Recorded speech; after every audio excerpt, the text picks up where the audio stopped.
নুরুদ্দিন, আপনি লিখেছেন সৌদি আরবের অনেক জায়গায় সবুজ গাছপালা উঠেছে, এর আগে এসব এলাকায় গাছপালা দেখা যায়নি। অনেকে এটাকে কিয়ামতের আলামত সাব্যস্ত করেছেন। আসলে কি এটা কিয়ামতের আলামত? এটা কি খারাপ কিছুর ইঙ্গিতবাহী?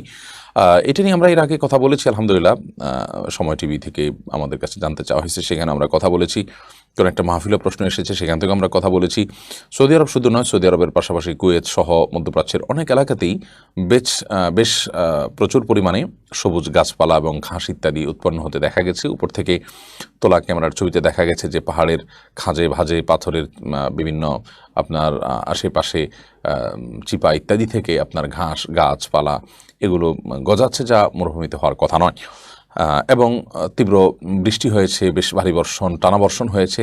এর পরে এ ধরনের পরিস্থিতির দেখা মিলল। তো এটি কিয়ামতের আলামত কিনা? উত্তর হলো যে কিয়ামতের আলামত তো এ প্রসঙ্গে আমরা যেটি জানি, নবী আলাইহিস সালামের বিশুদ্ধ সূত্রে বর্ণিত প্রসিদ্ধ একটি